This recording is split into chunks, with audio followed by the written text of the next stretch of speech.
Good evening, everyone. I hope you guys had a good holiday season, the first DAC meeting of 2016. Um, has everyone had a chance to look at the minutes? Just go ahead and look at those and then give you a few minutes.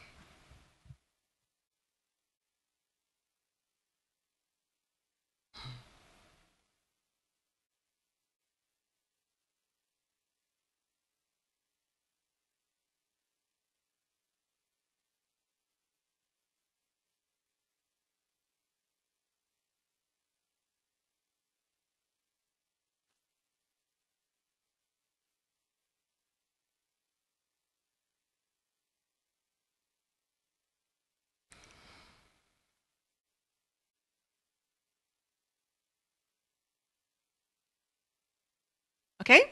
All in favor? Oh, okay. Your name?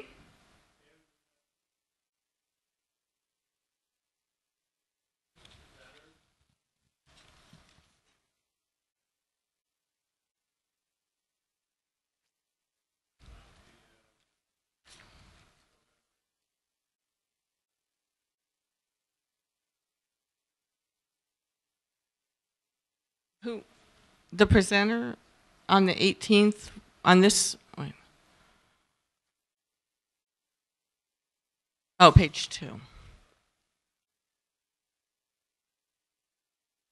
Oh, I see. Okay. Correction noted. Okay, and can I get a new motion? Okay.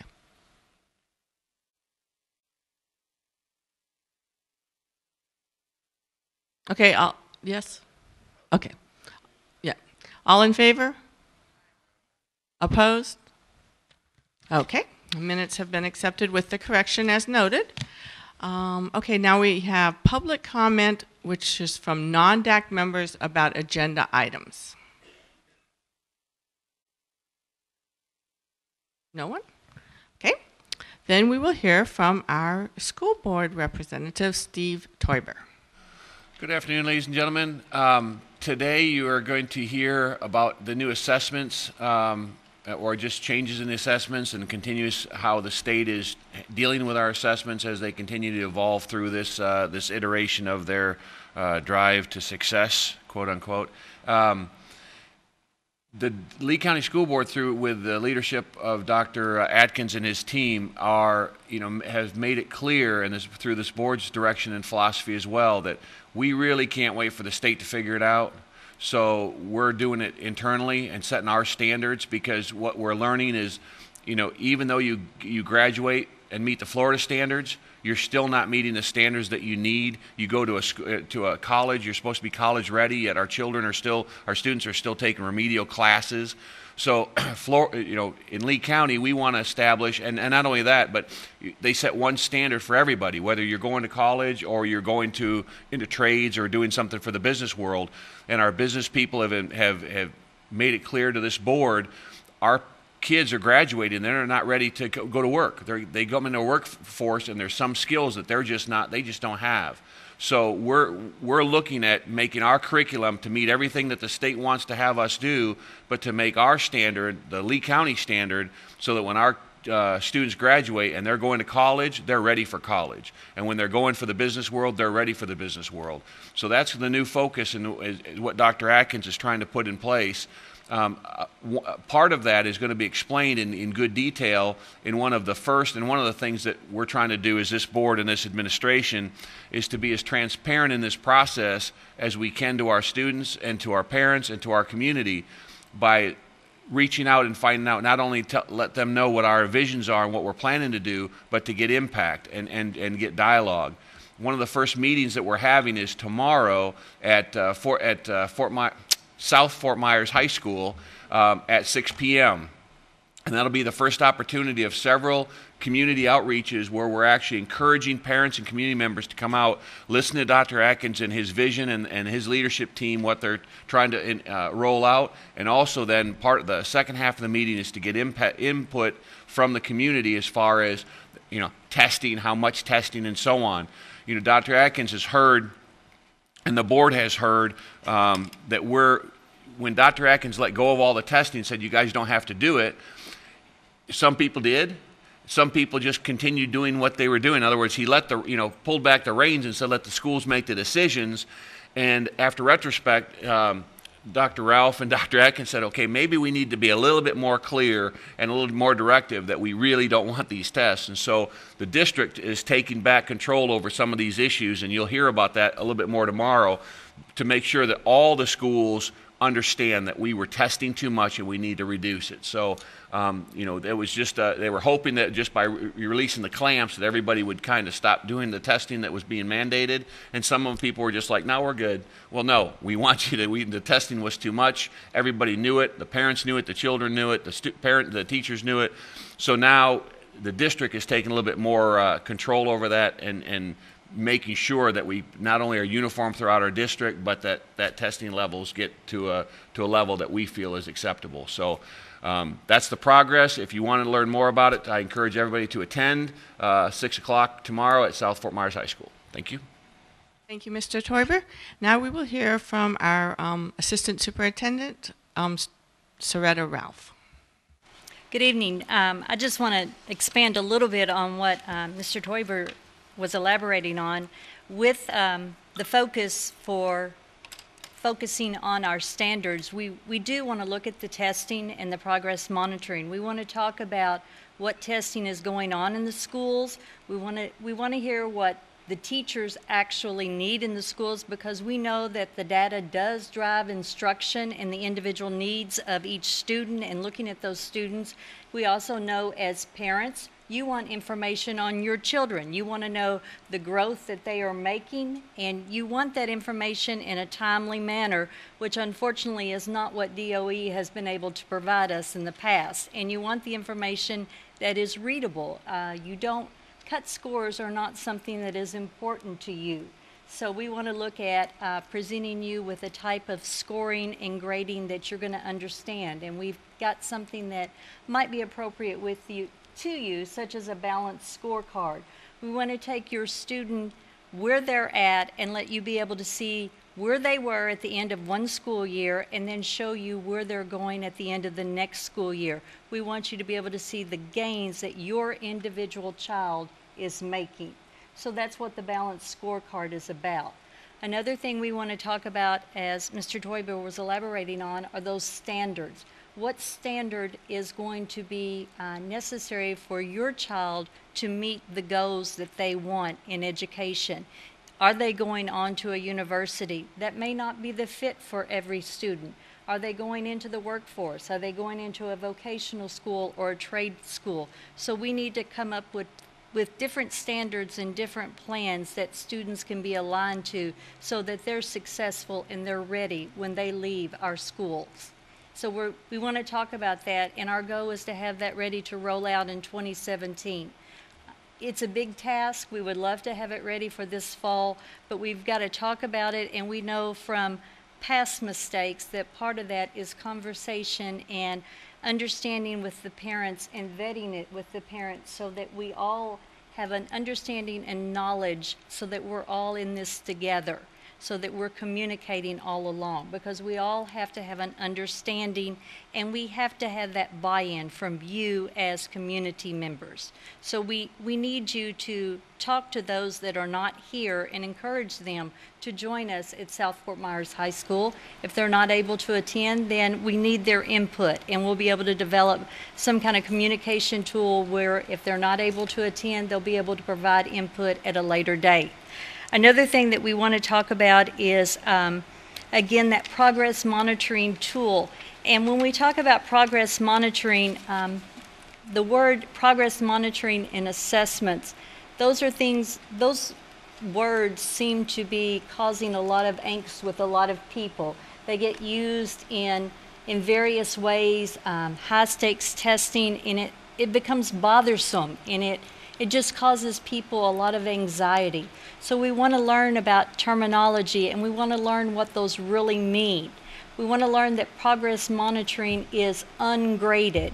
We hear you, Lori, that those progress monitoring should be we should advertise and we should put those on a calendar so that parents know, even though you can't study for it because it's what that child knows and we're going to look at the growth of that child, but those parents need to be able to know a test is going to happen today. It's a progress monitoring, but it's not for a grade. It's to show the growth of my child. So we hear that, and we want to make sure that we're all involved. Another thing that we have right now, you're all aware of our TIF program that we have and the wonderful things that we're doing with TIF. They're working right now to develop a video that we're going to have out on our parent portal very soon that's going to talk about assessments, and it's going to have visuals of our staff showing different kind of assessments that can be used. And they're not always paper and pencil. We know that. We can do all kinds of things with assessments to determine whether students are really learning. And we want to have that video out there so parents can see it, so our beginning teachers can see it, so that we all can learn from it. So this is part of a conversation. As you said, it's the beginning of many, and that's what we're about. It's us working together to help us grow as a district. One other thing that I did want to share is our graduation rate. Even though it showed us down a half a point, I did want to tell you that that does include our charter schools. But when you take the charter schools out of that mix, we actually increased our graduation rate. So that's a good thing. 10 of our 14 high schools improved their graduation rate. Do we still have work to do? Yes, we do. But are we improving? Yes, we are. But we're going to keep working. I want to also say that even though when you look at the DOE scores, our DA schools or our differentiated accountability schools, we've got success in those schools. We've heard a lot of bad publicity about those schools. We have so many F schools in Lee County. I'm proud to say that we only have one school that is in that F category, but when you look at the balanced scorecard for that school has great gains this year, and we're going to continue to make growth in that school. So we are a school district that's going to be a world-class school system. So we need your help, and we're in it together. Thank you. Thank you. Now we will move on to the assessment update with Dr. Richard Itzen and Patty Elkin.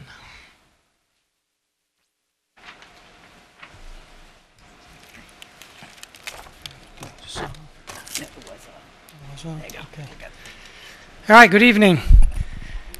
Ms. Elkin and I are here to give you a little bit of information about assessment and school grades. We're primarily responding to some questions that you all had at the last meeting. So we will try to answer those questions and more. So one of the things that you had asked about was what's happening with FSA and how did we do and that type of thing. So as most of you know, the scores were delayed because of a validation study that the Department of Education was directed to conduct, and so the scores didn't come out until this fall. On top of that, when a new assessment is implemented, then we don't have achievement levels associated with that to start out with, and so the state goes through a process of standard setting.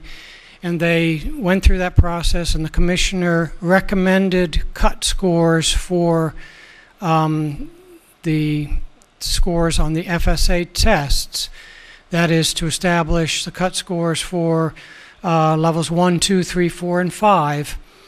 And those were discussed by the State Board of Education a number of times, and they finally approved those this month. So what we've attempted to do here is to show some of our past history with some of our grade levels in ELA, and these scores are based on the percent in achievement levels 3, 4, and 5. Traditionally, that's how it's reported. The column you see there that says Lee FSA based on new achievement levels, want it to be clear that that is our calculation. The state has not published scores like that for schools or districts. I don't know that they have any intention to, because they usually don't go back and apply those achievement levels to those scores, except for school and district grading purposes. So probably in February, those cut scores will be applied to the school grading data and to the district grading data. So to answer the question, how did we do? Well, the push at the state level was to make more rigorous cut scores. That is a normal tactic when a new assessment is put in place. People want a more rigorous assessment, they want more rigorous cut scores, and that was what was done. And it is part of a strategy called raising the bar, and the state does that from time to time. And the reason they do it is not necessarily to beat us all up, which happens in the meantime, but it's because schools and districts respond to the higher standards. And so they raise the bar, and we work over a period of years, and we bring students up to that level, and then they feel like it's time to raise the bar again. So the effect of that in the short term is that the percentages of students who meet that proficiency line go down. So essentially what you see is for ELA, in a number of grade levels, our percentages went down anywhere from 3 to 8%. There's a couple grade levels that, well, grade 9 stayed even, and grade 8 actually increased with the new cut score, so it was approximately where it left where it was. In math, we have a similar situation. We do have most of our scores would have declined with these new cut scores, with the exception of 5th grade. I haven't referred to the state averages there. We don't have scores on any other districts or schools, as I mentioned. In terms of the state average, in some cases we're at the state average, and in some cases we're above, and in some cases we're below. Lee County, to a large extent, mirrors the state population, and so lots of times we see that we are around the state average. But we do see some grade levels that turn out to be higher than the state averages. In terms of what's coming in terms of FSA, now that the standard setting has been done, then they will go ahead and apply that to the scores that are released for this coming spring. And so hopefully the scores will be reported on a more normal timeline, like in the beginning of June, and students and parents and schools will receive the reports with a score and an achievement level associated with those reports, those scores. I think that's all I need to say about FSA at this point. Some of you might think, well, isn't FCAT still around? It is, because FSA was only for reading and math and for the end of course exams at the high school level, Algebra 1, Algebra 2, and Geometry. And the old tests were left in place for 5th and 8th grade science and for the non-math end of course exams at high school. That would be U.S. history and biology, and there's one other one that I'm not thinking of. Civics for middle school, thank you. Those were not part of this new FSA process, new standards, new achievement levels, and those scores were reported normally last June, I believe it was. Okay, we had a couple of questions and clarifications about district checkpoints, and as you know, and has been referred to, the district had in place a system for progress monitoring with district prescribed assessments. In the past, we called some of those CCEs, Common Course Exams. Some of them we just referred to by their name, like the STAR Reading Assessment. And this school year, we decided to change the names and call them checkpoints, another word for dipsticking or checking progress, that type of thing. So it was an attempt to both cut those back and to come out with a new name for those. As you know, those were made completely optional for schools, and the district made the decision that since the assessments were already developed or purchased, as the case may be, we would make them available for schools to use, and most of our schools did take advantage of using those optional assessments.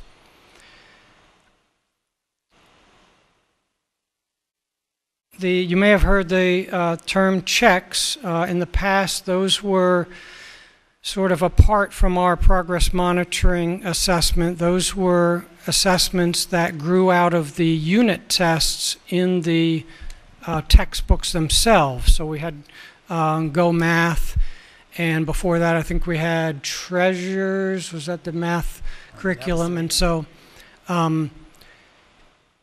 we had some unit tests, weekly tests that were associated with the textbooks, and there were some modifications made to those, and those were continued to be made available to schools as well. Okay, so we do like to look at the data at the district level. It serves us various purposes for progress monitoring. I won't go into all of the different uses that we make. We apply for those scores, so we are currently looking at some of the data. When you make something optional and not required across the board, then it makes the interpretation at the district level a little bit shaky, right? So you don't have across the board assessment, and I'm just kind of giving you the background on what has grown into what the superintendent is going to present tomorrow, and perhaps go in a different direction. The ELA scores, which are based on STAR and our Achieve assessment, look normal in the sense that they look comparable to other years. One of the questions was, well, how are we doing on those progress monitoring assessments? And in math, they look slightly lower. And just a word about that. Each year, some of those assessments are revised, and in some cases made more rigorous in order to mirror state assessments. And so sometimes a slight change in how the students are doing on the assessments doesn't necessarily mean the students are doing worse, but just that we made the test harder. So that's one of the challenges that we have with any assessment that we employ, is looking at the correlation between that assessment and like the state assessments. And in a couple of areas, algebra and geometry, which lead to the state end of course exams, the scores look a little healthier than they have in the past. So that is just a brief synopsis of where we are at this point with this data. And Ms. Elkin is going to talk to you a little bit about the school grade situation. So let's talk a little bit about school grades. So before winter break, you might have seen in the paper, or you might have heard on the news, or you might have seen an email, something about simulated grades, and that simulated grades were released. And the state did do that before winter break. They released the simulated school grades for all of the schools in the state of Florida. Now, this was simply a simulation because the rule had not been approved yet. On January 6th, the State Board of Education approved the rule for how those grades would be calculated. And you might be thinking, well, gosh, isn't it kind of late to approve a rule for grades from last year? And absolutely, you're right on target. If you're thinking, gosh, it's challenging for districts and teachers across the state to know how that accountability system is going to work before the rules are in place, that's absolutely one of the challenges that we've seen across the state. That rule was approved on January 6th, and what that means is it goes into effect 34 calendar days after approval. So on or about February 9th, it will not be before February 9th, but probably around or shortly after February 9th, the preliminary school grades will be released. We anticipate that they will be very similar to the simulated grades because they didn't change anything at that board meeting when they approved the rule. But that's kind of the difference in those grades. So the next slide I'm going to show you is what was released in that simulation. And this is the information we have to go on until we hit that February date when they release the preliminary grades.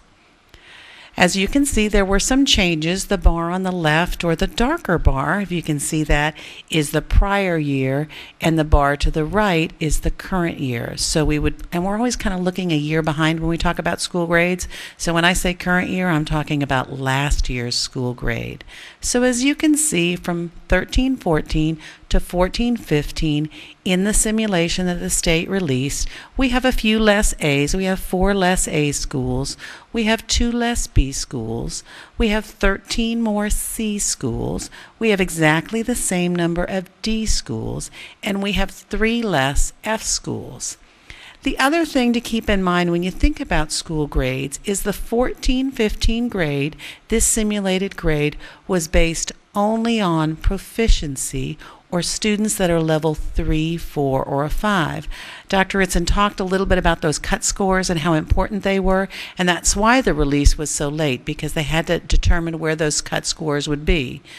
In the past, school grades has included learning gains, and Soretta talked a little bit about learning gains and the balanced scorecard. It was challenging this year because the state did not calculate learning gains because it's the first year of FSA. So the district has worked really hard to look at how they can measure gains for students in this very initial year of FSA. The school grades for this first year do not include any learning gains calculation. This year, at the end of this year, when school grades are released for the 15-16 school year, it will include learning gains, and that's really important. The next slide shows you the same information, that simulation, but broken by level. I know quite often you break into level groups after the big meeting, so this is the information by levels of the number of A's, B's, C's, D's, and F's. Something else to note is this does include our charter schools. This is not just district schools, but charter schools as well. We anticipate release of the preliminary grades in early February. Then there's a time period where the district can appeal those grades after they're released, and then they become final school grades. It is late because of those cut scores. It is late because of the FSA being the first year. We anticipate this year's grades to be released similar to the old time frame, and it usually was late June or early July. So we're hoping to have a little bit better picture then, because that will include not just proficiency, but it will also include the learning gains, which are so important for all of our students. That brings us to standards and instructional materials. So I'm going to turn it over to the Curriculum and Staff Development Department, and they'll talk to you a little bit about that.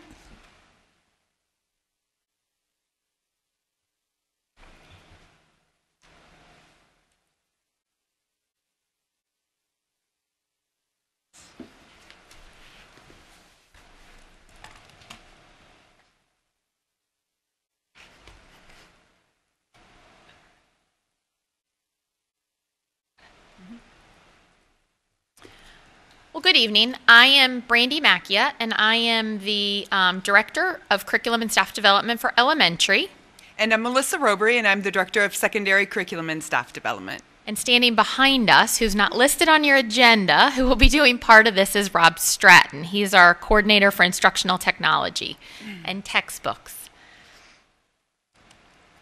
So today, one of our, what we were asked was to talk to you a little bit about standards, as well as how do we go about selecting textbooks, what's the process, what's coming up next for adoption, and when will those actually take place. So I'm going to kind of walk you through, and this kind of goes back to some of what they were talking about earlier as far as Dr. Atkins' expectations and as a district and as an entire community, where is it that we're looking for us to go? So as you can see here, in 13-14, the Department of Education actually began to collect feedback on standards. So originally, yes, there was lots of Common Core was where they originally started as a state, was what they were looking at. The state of Florida decided then that they were going to move away from Common Core, make the standards more specific to the students in our state. So at that point, that's when during the 13-14 school year, they began to gather data on that. That being said, kind of like you saw in the previous PowerPoint of assessment, oftentimes we're kind of, I've heard the analogy of we're in the airplane while they're trying to build it. So during this 13-14 school year, we had a pretty good indication that kind of a rough outline of where we were going with standards or what they would look like. We knew that there were probably going to be some changes because they were gathering feedback, but when they get to that place that they're gathering feedback, you know that they're usually in a pretty rough draft form. There may be some tweaks. So then on February 18th of 2014, the State Board of Education did in fact adopt the Florida standards. So that's when they officially said these standards will be our standards. Now mind you, we know that they're adopted in February, and then in the 14-15 school year we have to implement them. So in a district our size with 90,000 plus students, 6,000 plus teachers, from February to the beginning of the school year, we suddenly have a new set of standards. So that's where you see that oftentimes we kind of have to pre-plan even before the state makes it official. So that's why as a district in 13-14, we actually began exploring what are the standards, began trying to train teachers so that they're ready, but you kind of have to walk that fine line of we're training you on what we believe is going to happen. So while we want to invest time, we don't want you to solidify that in your mind in case a right-hand turn happens. We don't want to have invested lots of time and money in that. So we did kind of have that idea going out there. So 14-15 was our first official year for implementation of the standards. So that being said, we have had a number of questions that for those of us, I'm a mother of two in the district, 6th grader and a 9th grader. What happens to those students? I had children of my very own who were in school during the 13-14 when they had one set of standards. And then in the 14-15 year, we have a different set of standards. So that's part of our work that we had to do as a district. And as a district, we created kind of these bridges, if you will, because remember, we saw out there what we believed was coming as they began to seek feedback. So knowing that suddenly we're going to have these students that in some cases, telling time, for instance, in elementary school, switched from one grade level to another. So if you had a student that was in one of those grade levels, they could have technically missed that whole concept because now the teacher in the next grade level expects that they had it because it's not in their standards anymore. But when that student was in that grade level, it wasn't that standard, so they didn't know.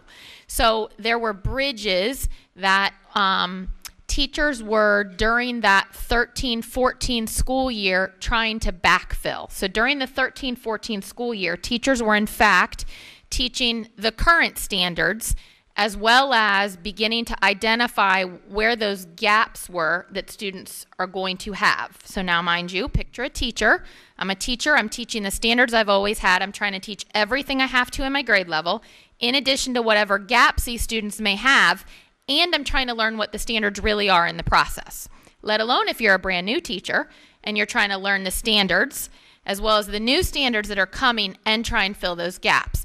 So that's where, as a district, we did know that there were going to be gaps that we had to attempt to fill, which is kind of when I know Dr. Itzen mentioned some of the progress monitoring tools. That's where some of those kind of came out in that Go Math is and while it was adopted during that time, what we discovered is it's a very textbook-based assessment.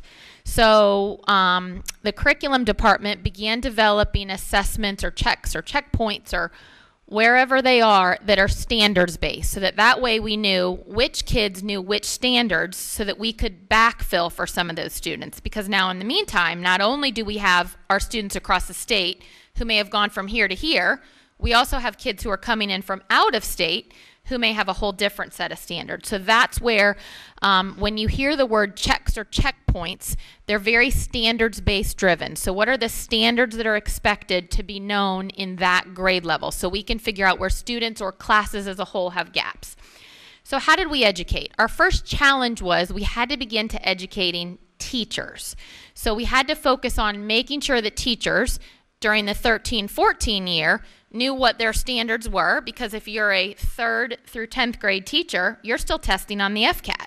So not only do you have to make sure your kids are solid on those standards, but then we also had to begin to educate you on what are you going to need to know next year? What are those things the students are going to need to know? So you as a teacher need to know it, but also you need to be filling in some of those gaps. So we did begin to build those bridges as well as students then. So this is where there was a larger push. There was also, it's always been out there, but a larger push for students to begin to track or monitor their own data. So students began to understand and take ownership of, as life happens, shifts happen. In work, I may come to work one day and Soretta may tell me, here's what I need you to work on, and tomorrow it may be something different has changed and I need to be able to shift. So I need to be able to progress monitor, well, where was I on that? What can I use to backfill? So helping students begin to take ownership of some of theirs. And then I will tell you, something that we continue to work on is educating parents and community. And I will be very honest that there is only so much manpower, and our primary responsibility at first was educating teachers. So I know you've heard lots of conversation about even our teacher shortages. You figure as a district, we have, I believe this year I've heard 600 new teachers. So we have 600 new teachers that we have to try and educate, in addition to the other ones, trying to fill in kind of that gap. So that's been the biggest challenge, and then trying to get that out to the parents in the community. So some of the ways that we began to inform parents about Florida standards is there are open houses at students' schools, because really that's the best place for you to hear it. Having been a former principal of an elementary school, is I wanted my parents to hear it from us. So what does it look like for us? What does that mean for you as a parent, and what's it going to look like? Various schools host curriculum nights. Some of them actually called them FCAT nights or FSA night or Florida Standards nights. Or it was a curriculum night of here's what our whole curriculum looks like so people could understand it. At the high school level, there are course syllabuses that come out. There are parent conferences where students have the opportunity to talk about here's where I'm doing, here's where I'm progressing. There is on the district website some links. I will tell you that after you all brought that up, so it was a very great point, we have beefed up what's available on the district website. So it's important for us to continue to get that feedback. Academic plans have always been out there, so that was part of the support system we built in for teachers. Is 2 years ago there was an academic plan that had, I think it was even called a bridge, so that they could see here's where I currently am, here are the gaps I need to fill in, and here's where it's going to. Now the academic plans that live out there are all based on Florida standards. So it doesn't matter what curriculum comes and goes, what reading or math textbook is adopted, it's a natural progression for teachers to follow of basically you need to learn to add before you learn to multiply. So what is that natural progression that should happen in each grade level? And then resources are built in there so that way as a teacher they can go there. But I would highly encourage any of you as parents and or if you know anybody who struggles, all of our academic plans are out there. They are posted to the public. So you can see the progression of how the standards need to build. Now, absolutely, there are kids that need remediation, and there are kids that need some enrichment that we need to go. And I know that you've heard them speak that we're looking at what are those other things that we may need to add to make sure that our students are either college or career ready. At the same time, we also recognize to graduate, they have to pass the FSA. So we need to make sure that we fill all the required standards, and now we're trying to figure out what those extra things are that we need to add depending which way they go. And then there are lots of resources out there on the Florida DOE website. So on that DOE website, there are videos available. There are parent guides, there are student resources as well as tutorials. There's a variety of activities, and there's Our Lee County academic plans, those are on our district website. But those other ones, which we've now linked, so we used to just have, I think, the Florida DOE link on there. Now what we've actually done is pulled off the DOE video, dropped it onto the district website, dropped some specific resources right onto the district website. So it makes it one link shorter, if you will, or one easier, less place to get lost on the DOE website. But there are lots of resources out there on the DOE website just so that you can kind of acclimate yourself with what the standards are. So we've taken an opportunity to really look at what resources are available to parents on our district website. And if you have yet to spend a lot of time on the district website, I encourage you to go on and just look at it. Our staff at the district level has spent some time really redoing the website, making it very parent-friendly, community-friendly. And so I wanted to take an opportunity this evening for us to be able to show you some of the resources that you'll find on the School District of Lee County website regarding standards. So it is www.leeschools.net. When you open, and I'm just going to walk you through what you'll see, on the main page of the website, on the left-hand side, there's a portal called the Parent Portal. And with lots and lots of great resources, you just click on the portal, and you can find a lot of district information. This is where you're going to find some of the curriculum resources that Brandy referenced earlier.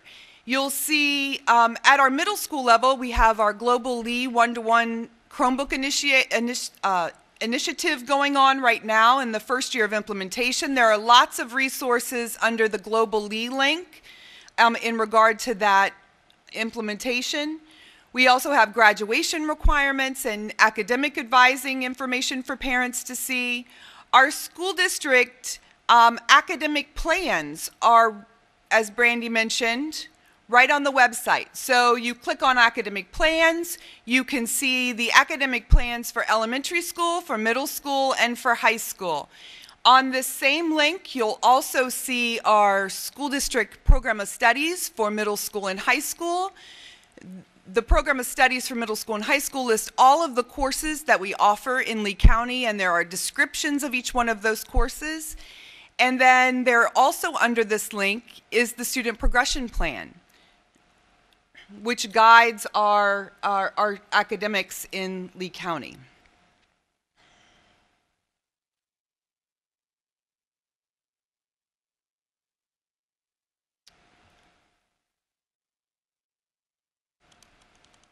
Wait, how did I get out of the link? Uh-huh. Hit escape.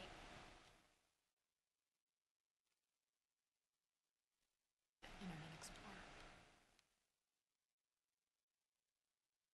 Looks like there's a tab open right here.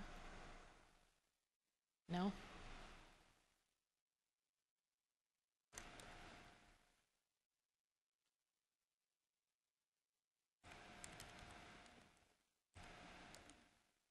And if it pops you out, you just go to leeschools.net. Yes, you and do. get It's right very back in. easy.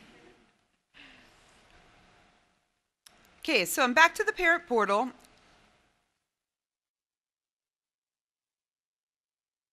So lots of great resources at the top. When you go to the bottom, it lists the state assessment schedule, and Dr. Itzen and Ms. Elkin talked a little bit about that. At the very bottom, under other information, you will see there is a link to Florida Standards information. When you click on that link, there's actually a video from the DOE website that features Herschel Lyons, who is the Florida Chancellor for K-12 Public Education. The other thing that you might find really interesting is there are parent guides for each grade level. They're listed in English, Spanish, and Haitian Creole for English language arts and for math. So if I have a student in the first grade, if I click on this, is it going to pull me right back out? I don't know. Okay. So if I click on it, it will take you to information on first grade standards. And they're written in very parent-friendly non-educator friendly language, so they're very, very easy to understand. There are also a part of that, those links, there are also suggestions for how parents can help students at home learn those standards.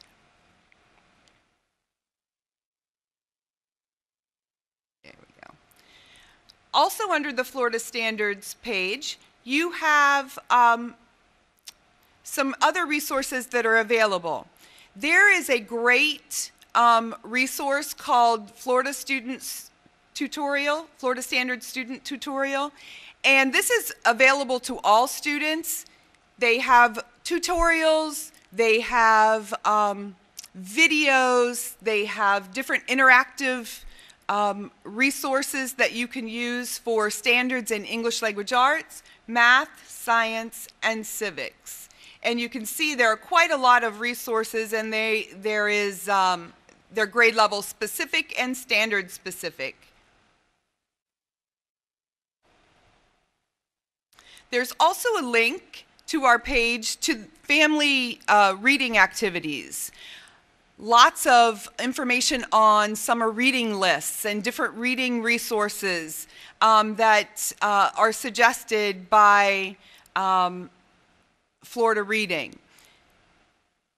There's also a link to the FDOE site for Florida Standards resources. So lots of resources available for parents to access to become more familiar with not only what their students are doing in classes every day through our academic plans, but long range, what are the Florida standards? What are the requirements? How, as a parent, can I help assist and become a part of my child's success in class?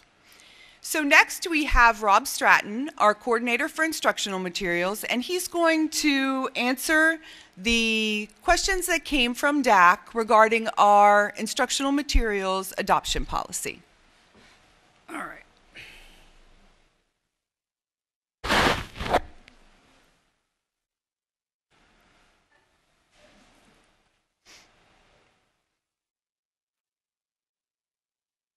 Good evening. So I'm going to address, or try to address, two of the questions you had, and one was concerning the state adoption cycle process, and then the other piece was the challenge to materials and what the policy is and how that process works in the district.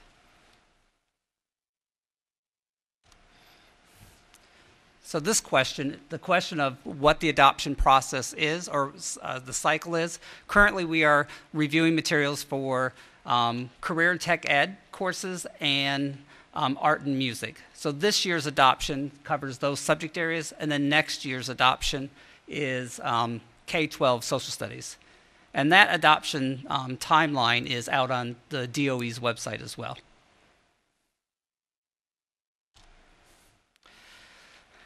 The next piece that I want to kind of frame is the selection of materials and how that process works. So there's two processes that are running sometimes simultaneously. There's the state process and how the state determines the materials for review, and then there's the district process on how materials are selected.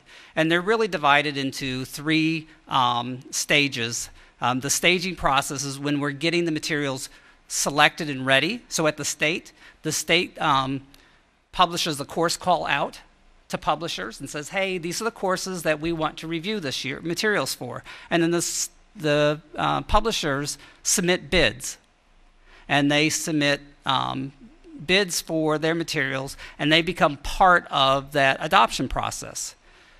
From there, the state moves into a review process where they have reviewers, and they are educators, community members, parents who participate at the state level in reviewing those materials that have been submitted.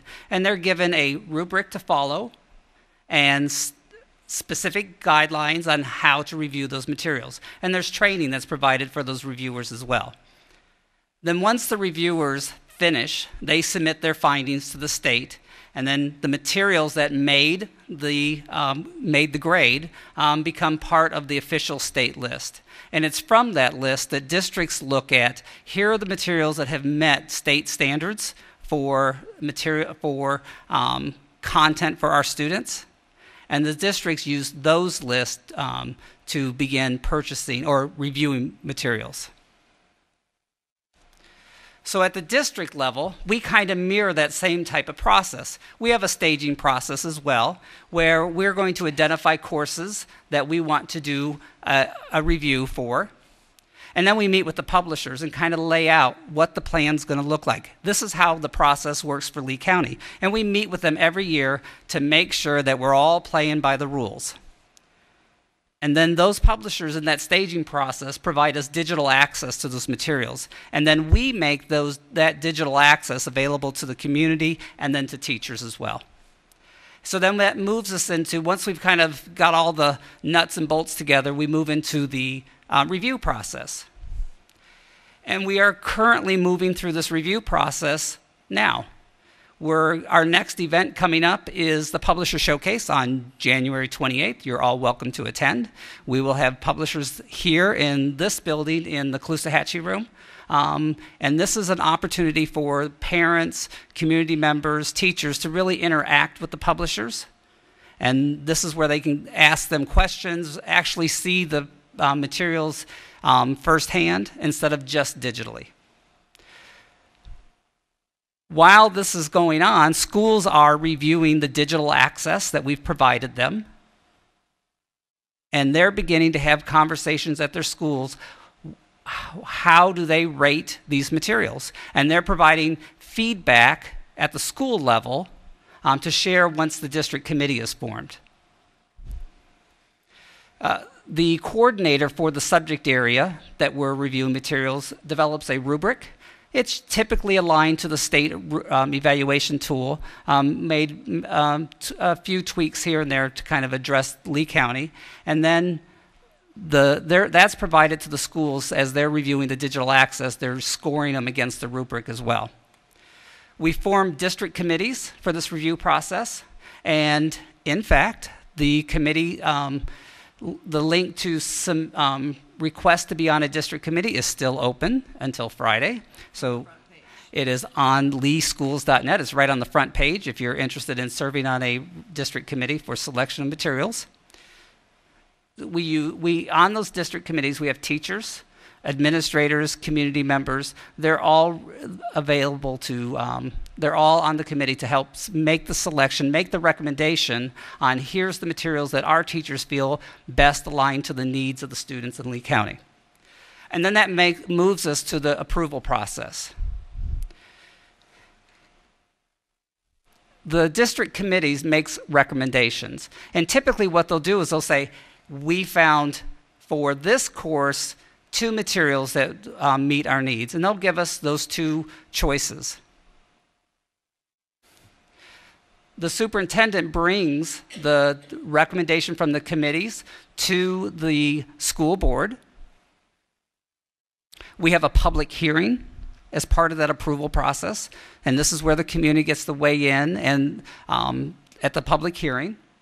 And then the board makes a decision about whether to move forward with the adoption or not. And that's really the approval process.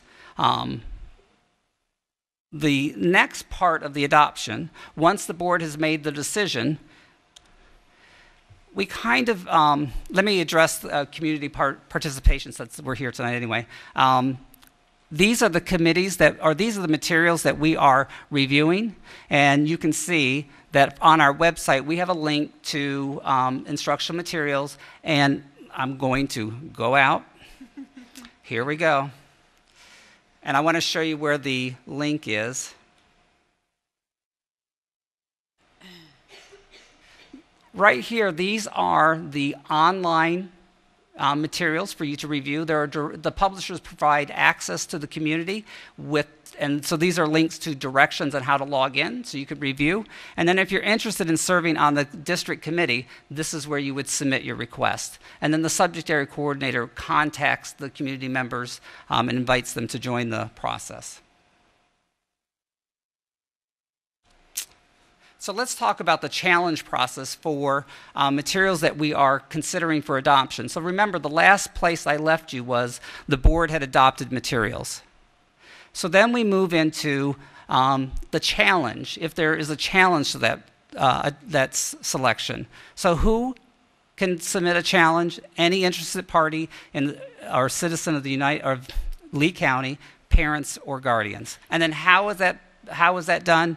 They file a petition within 30 days after the board has adopted material. So remember, we're going to have that board meeting. And then within 60 days, the board responds to to those objections. And we notify all the individuals who have submitted challenges to the materials that 7 days prior to the board's final decision that meeting is going to occur. And really what our department works hard to do is to reach out to those individuals who have posted a challenge and kind of work through the issues with them. And this is all part of Board Policy 2.18.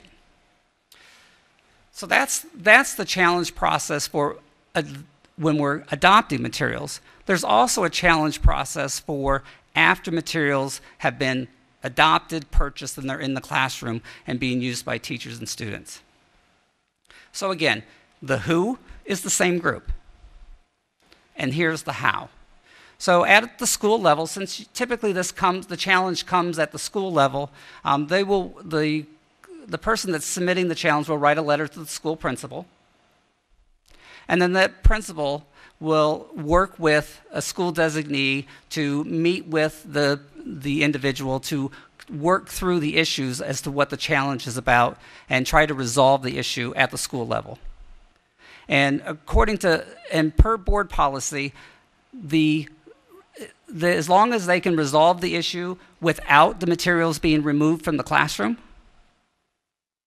then we're all good. If at any time the only remedy is to remove the materials from the classroom, then we have another process to deal with that. So then a formal complaint is submitted. So once the principal or the school has worked with the individual and the challenge cannot be resolved, it moves to the district level. A formal complaint is submitted to the superintendent. A committee is formed to review that complaint. And again, the committee is made up of teachers, administrators, and lay members.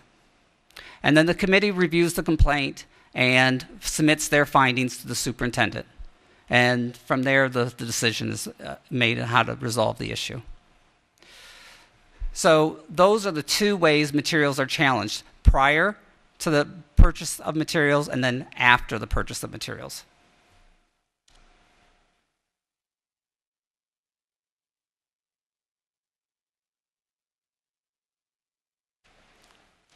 Thank you. Thanks. Okay. Yeah. Thank you. And the other ones that have left. Now, we don't really have time for questions now, but the presenters are going to be going to the breakout group, so we can you can get your questions into them there. Just a quick note before we break out, we have a new form. I know you won't be able to see it, but a new minutes form for the breakout group. So secretaries, make sure that you are writing legibly so that this can be transferred into the minutes. And what we're doing now is we're doing questions for the presenters, questions needing answers, and additional comments, which would be things you're bringing back from your individual SACs. And if you have questions about it, you can ask me or Mary. Okay, so everyone get your notebooks. Well, secretaries get the notebooks, and we can break out and meet back at 11:45.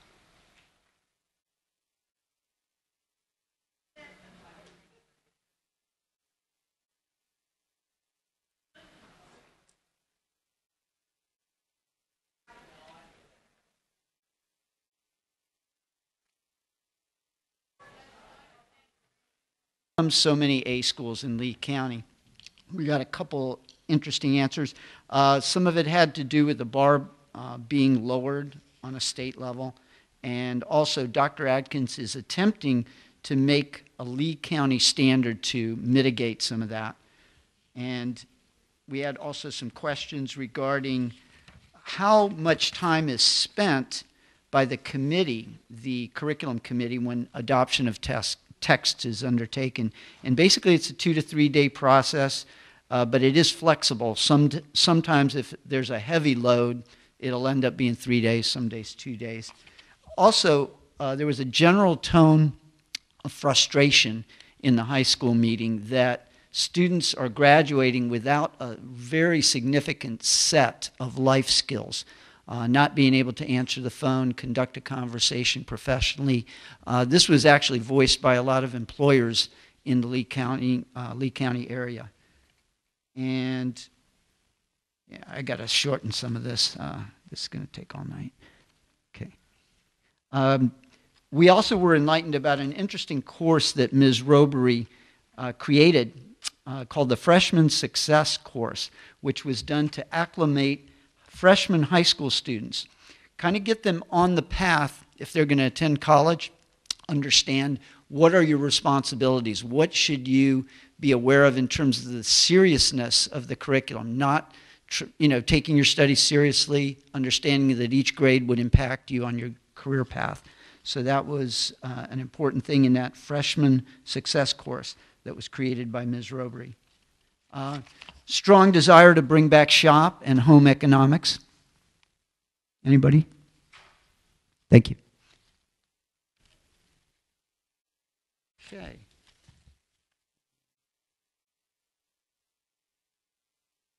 Okay, some frustration with the standardized testing. There's a strong desire to incorporate all tests into one test instead of this battery of 3 tests that some feel is burdensome for teachers.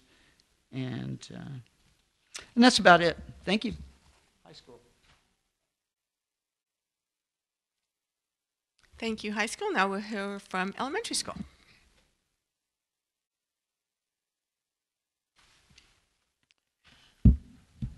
So we had a really great discussion about social studies textbooks. Well, it was a middle school issue, I guess more than a elementary issue, but it was indicative of how we're going about adopting textbooks going forward. Apparently the 6th grade social studies textbook is not available online, but going forward that's a prerequisite for the district to consider a textbook for adoption.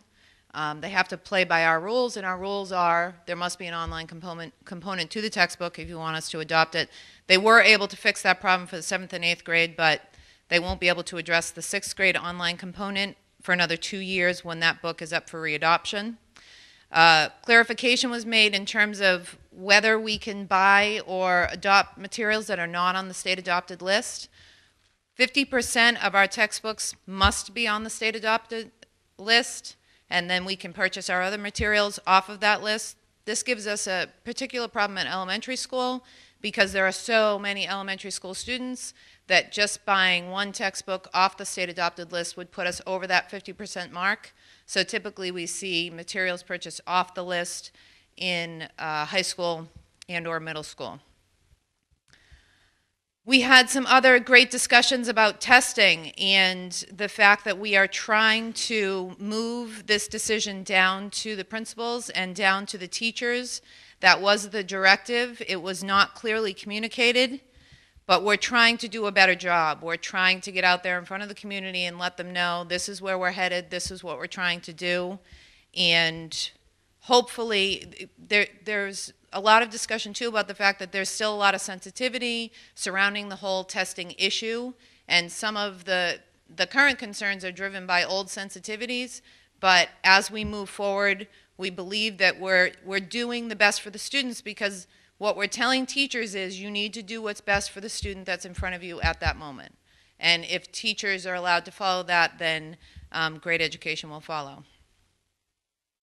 And then we had some other comments. Somebody commented about the presentation and the online materials that are available to parents, how wonderful they are, and we need to find a good way to share that not only with our SACs but the parents at the schools, because we're probably in this room considered involved parents because we're here on a Wednesday night.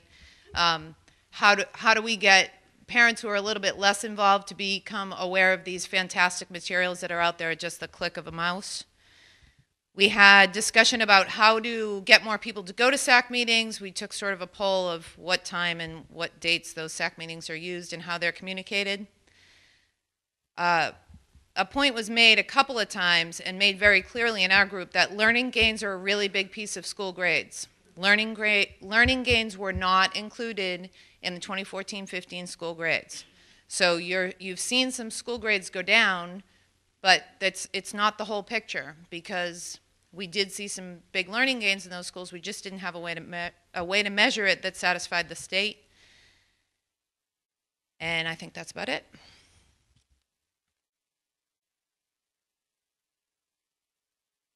Thank you, elementary school. Now we will hear from the middle school.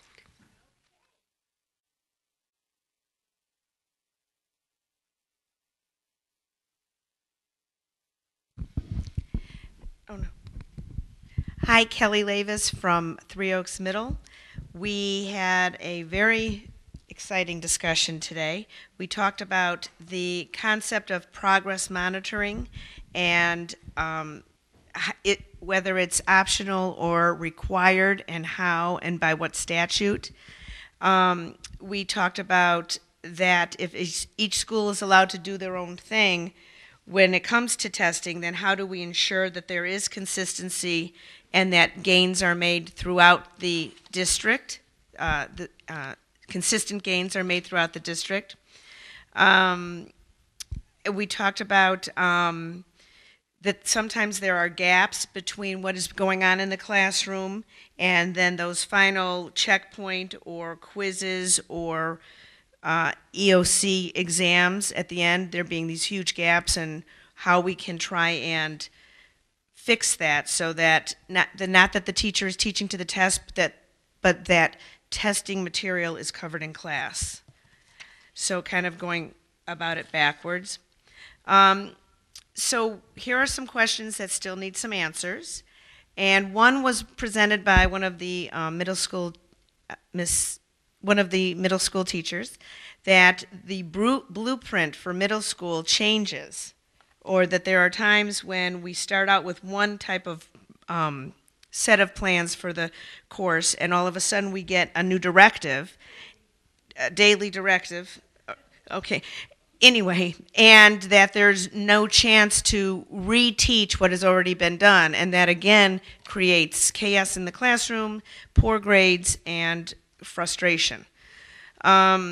We also talked about wording on tests. Just because the information is given and the students may act as though they understand it, when it's reworded on a standardized test, or a test that the teachers have not seen, there can be, even though the students know it, they can not perform well on the test. So we need to come to terms with how things are worded on these tests.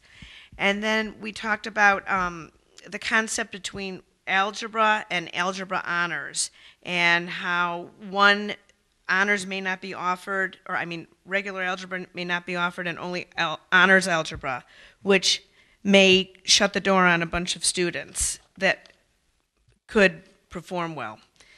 And then these are the additional comments. The parent portal and FSA tutorial, are they part of our curriculum? And then textbook, e-standard, what? Right.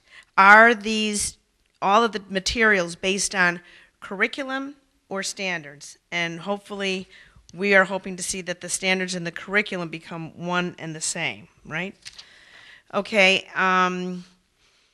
school grades. There seems to be some concern that some schools have lost programs where there were significant progress being made, and that was not reflected in the school grades, and they lost the program. And the other thing was that why are ESE students not being considered or being left behind? Is that it? I think that's it.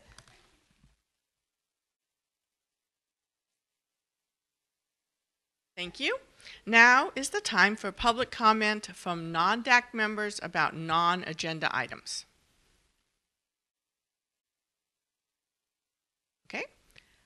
And now, good of the order. Anyone have anything for good of the order? Okay. Yep, say your name so they know. Okay, I have a motion to adjourn. Second? All in favor? Oh, second by Chris Patrica. Okay, good night. See you next month.